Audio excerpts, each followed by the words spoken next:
Hello friends, எல்லோரும் எப்படி இருக்கீங்க? இன்றைக்கி நம்ம வீடியோவில் ரொம்ப சூப்பராக இன்ஸ்டண்ட்டாக நம்ம செய்யக்கூடிய வகையில் தோசை தான் செய்ய போகிறோம். இனி தோசைக்கு அரிசியை ஊற வச்சு அரைச்செல்லாம் நம்ம செய்யவே வேணாம். இன்ஸ்டண்ட்டாக கோதுமை மாவு வச்சு நம்ம நல்லா டேஸ்டியாக முறுமுறுன்னு நம்ம தோசை செய்ய முடியும். வாங்க கோதுமை தோசை எப்படி செய்கிறதுன்னு பார்க்கலாம். ஒரு பவுலில் 1.5 கப் அளவுக்கு கோதுமை மாவு சேர்த்துக்கிறேன்.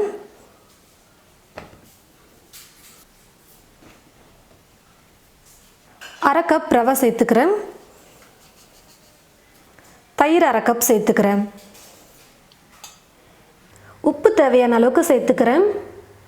தண்ணி கொஞ்சம் கொஞ்சமாக சேர்த்து தோசை மாவு பதத்துக்கு நம்ம மாவு கரைச்சிக்கலாம். இப்போது கொஞ்சம் கூட உருண்டைகளே இல்லாமல் நல்லா நைஸாக கரைச்சி எடுத்துக்கணும். பாருங்கள் ஃப்ரெண்ட்ஸ், மாவு நான் கரைச்சி எடுத்துக்கிட்டேன். கொஞ்சம் தண்ணியாக தான் நான் கரைச்சிருக்கேன். ரவை ஊறணும், அதனால் கொஞ்சம் தண்ணியாகவே கரைச்சி வச்சுருக்கேன். இப்போ ஒரு பிளேட் போட்டு மூடிட்டு அரை மணி நேரம் நான் ஊற விட்டுக்கிறேன். ரவை நல்லா ஊறணும். கரைச்சி வச்சுருக்கிற மாவு பார்த்திங்கன்னா அரை மணி நேரம் ஊறணும். அதுக்குள்ளே நம்ம சட்னியும் ரெடி பண்ணிக்கலாம். ஸ்டவ்வை பற்ற வச்சுக்கிட்டு ஸ்டவ் மேலே ஒரு குட்டி பேன் வச்சுருக்கேன். பேன் நல்லா சூடேறினதும் 1 ஸ்பூன் எண்ணெய் சேர்த்துக்கிறேன். எண்ணெய் நல்லா சூடேறினதுக்கப்புறமா 10 சின்ன வெங்காயம் எடுத்து நான் கொஞ்சம் கட் பண்ணி வச்சுருக்கேன். அதை சேர்த்து நல்லா வதக்கிக்க போகிறேன்.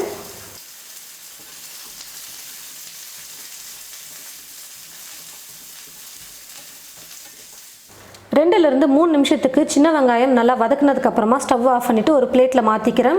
வெங்காயம் நல்லா சூடாகட்டும். இப்போ சட்னி அரைச்சிக்கலாம். அரை முடி தேங்காய் எடுத்து சின்ன சின்னதாக கட் பண்ணி வச்சுருக்கேன். இப்போ இதை மிக்ஸி ஜாரில் சேர்த்துக்கிறேன். ஒரு சின்ன துண்டு இஞ்சி, 2 பல் பூண்டு, 3 பச்சை மிளகாய் சேர்த்து கொஞ்சம் கொரகொரப்பாக அரைச்சி எடுத்துக்கிறேன். இந்த அளவுக்கு தேங்காவை அரைச்சி எடுத்ததுக்கப்புறமா வதக்கி எடுத்து வச்சுருக்கிற சின்ன வெங்காயத்தை சேர்த்து அரைச்சிக்கலாம். சட்னிக்கு தேவையான அளவுக்கு உப்பு சேர்த்துட்டு கொஞ்சம் தண்ணி சேர்த்து நான் அரைச்சி எடுத்துக்கிறேன். பாருங்கள் ஃப்ரெண்ட்ஸ், சட்னி அரைச்சாச்சு. சின்ன வெங்காயம் தேங்காய் போட்டு நம்ம அரைச்சிருக்கோம். இது கூட ஒரு 3 ஸ்பூன் பொட்டுக்கடலையும் சேர்த்து நீங்கள் வேணும்னா அரைச்சிக்கலாம். இப்போ சட்னியை தாளிச்சிக்கிறேன். தாளிப்பு கரண்டியில் 1 ஸ்பூன் எண்ணெய் சேர்த்துக்கிட்டு எண்ணெய் நல்லா சூடேறினதும் கடுகு கொஞ்சம் சேர்த்துக்கிறேன்.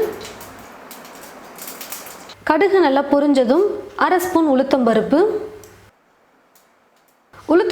நல்லா பொன்னிறமாக வறுப்பட்டதும் கருவேப்பிலை சேர்த்துட்டு நான் ஸ்டவ் ஆஃப் பண்ணிக்கிறேன். இப்போது இந்த தாளிப்பை சட்னியில் ஊற்றிக்கலாம். ரொம்ப டேஸ்டியாக சின்ன வெங்காயம்லாம் போட்டு நம்ம தேங்காய் சட்னி கோதுமை தோசைக்கு ரெடி பண்ணியாச்சு. கரைச்சி வச்சுருக்கிற மாவு அரை மணி நேரம் நல்லா ஊறி ரவையும் நல்லா ஊறி வந்துருச்சு.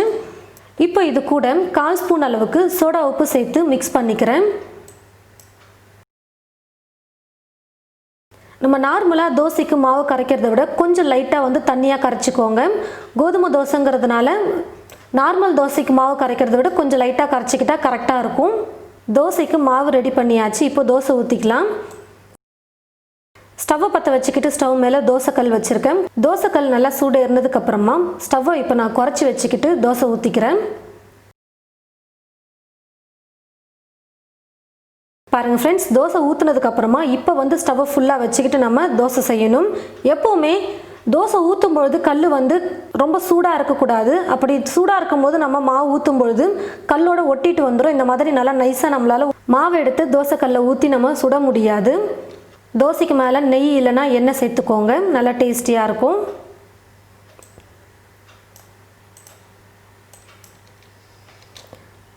பாருங்கள் ஃப்ரெண்ட்ஸ், தோசை நல்லா வெந்து சூப்பராக வந்துருச்சு. இப்போ நான் எடுத்துக்கிறேன். நல்லா தோசை வெந்ததுனால நான் திருப்பி போடாமல் அப்படியே நான் எடுத்துக்கிறேன்.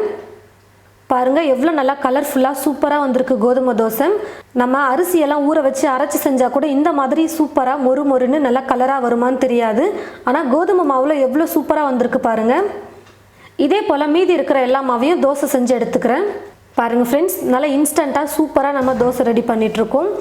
காலையில் பிரேக்ஃபாஸ்ட் என்ன செய்கிறதுன்னு சொல்லிட்டு இனி யோசிக்கவே வேணாம். தோசை மாவு இல்லை, இட்லி மாவு இல்லைன்னு சொல்லிட்டு என்ன டிஃபன் செய்கிறதுன்னு இனி யோசிக்கவே வேணாம். கோதுமை மாவு, ரவை, தயிர் இருந்தால் போதும். நம்ம 3ஐயும் ஊற வச்சு தோசை ஒரு அரை மணி நேரத்தில் ரெடி பண்ணிடலாம். தோசைக்கு நல்ல டேஸ்டியாக நம்ம தேங்காய் சட்னியும் ரெடி பண்ணியிருக்கோம். கொஞ்சம் டிஃப்ரெண்ட்டாக சின்ன வெங்காயம்லாம் சேர்த்து சட்னி செஞ்சுருக்கிறதுனால டேஸ்ட் ரொம்ப சூப்பராக வந்திருக்கு. நல்லா மொறுன்னு கோதுமை தோசை கூடவே தேங்காய் சட்னி நல்ல சூப்பரான காம்பினேஷன். அரை மணி நேரத்தில் சட்னியும் தோசையும் செஞ்சிடலாம். மார்னிங் பிரேக்ஃபாஸ்ட் ரொம்ப சீக்கிரமாக செஞ்சிடலாம். இந்த மாதிரி நீங்கள் செஞ்சீங்கன்னா ட்ரை பண்ணி பார்த்துட்டு எப்படி இருக்குன்னு மறக்காமல் கமெண்ட் பாக்ஸில் வந்து கமெண்ட் பண்ணுங்கள். இது போல் நிறைய ரெசிபிஸ் பார்க்க என் சமையல் என் சுவை சேனலை மறக்காமல் சப்ஸ்கிரைப் பண்ணிக்கோங்க. கூடவே பக்கத்தில் இருக்கிற பெல் ஐக்கானை கிளிக் பண்ண மறந்துடாதீங்க. தேங்க்யூ.